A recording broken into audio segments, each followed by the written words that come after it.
Assalamualaikum warahmatullahi wabarakatuh. Kami dari kelompok 5 ingin mempresentasikan hasil diskusi kami yang berjudul Perbandingan tingkat kerugian hasil akibat serangan penyakit antraknosa atau patek pada berbagai tanaman. Sebelum itu, saya Sarahdia Salsabila dengan NIM akhiran 169 sebagai presenter dalam presentasi ini.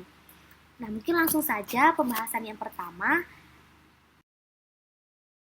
yaitu penyakit antraknosa pada tanaman cabai. Tipe gejala yang terjadi, munculnya bintik-bintik hitam kecil melingkar pada kulit buah, buahnya mengalami pembusukan, kering, dan jatuh. Patogen yang menyebabkannya dari jamur Coleotrosum capsicum. Nah, penularannya melalui hembusan angin, alat-alat pertanian, percikan air hujan, dan penyemprotan pestisida, maupun manusia itu sendiri yang menyebabkannya. Nah, ini merupakan gambar yang terserang penyakit antraknosa. Kemudian, tingkat kerugian yang dihasilkan pada tanaman, secara umum kerugian yang ditimbulkan oleh penyakit ini pun bisa mencapai 100%. Metode pengendaliannya seperti menggunakan bibit yang sehat, menambahkan pupuk yang mengandung unsur kalsium tinggi, serta menggunakan fungisida kontak.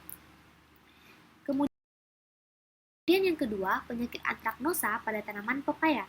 Tipe gejala yang terjadi pada daun bercak awalnya kecil dan berair, warna coklat gelap hingga hitam.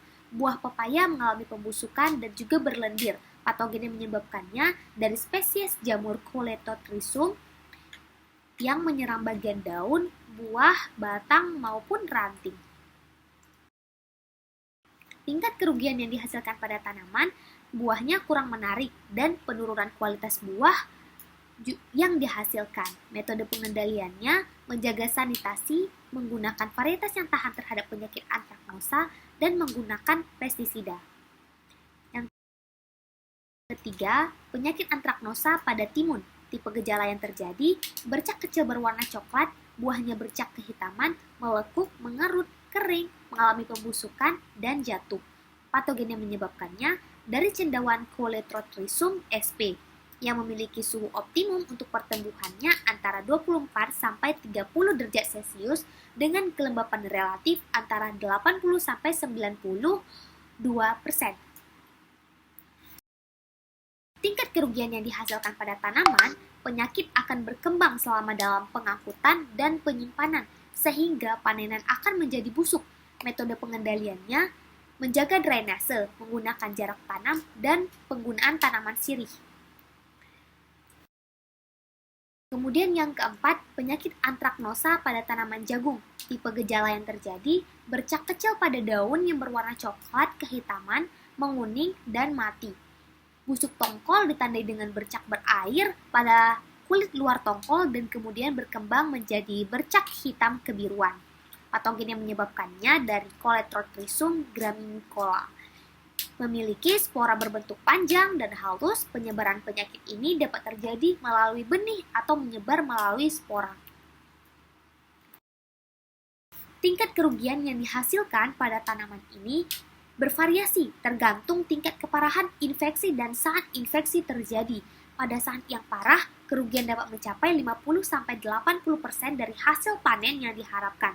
Metode pengendaliannya seperti pemilihan varietas jagung yang tahan terhadap penyakit ini, penggunaan fungisida, dan penerapan praktik budaya yang baik, seperti pemangkasan dan Kemudian, penyakit antraknosa pada tanaman teh. Tipe gejala yang terjadi, bercak-bercak coklat kehitaman pada daun, lesi yang besar menyebabkan matinya pada batang, terjadi kerontokan pada bagian daun dan juga bunga. Patogen yang menyebabkannya, Coleotrosum, adalah genus dari jamur patogen.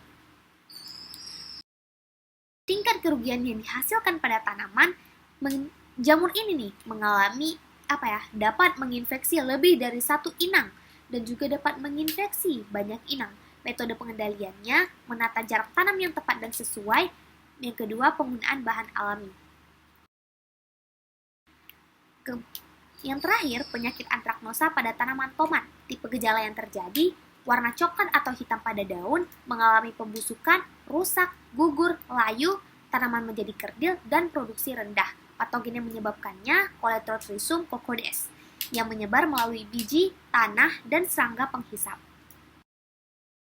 Tingkat kerugian yang dihasilkan, kualitas menurun, dan produksi buah sedikit. Metode pengendaliannya, sanitasi, rotasi tanaman, penggunaan agen biokontrol, dan praktik budidaya yang baik. Mungkin hanya itu yang dapat saya sampaikan. Lebih dan kurang saya mohon maaf. Wassalamualaikum warahmatullahi wabarakatuh.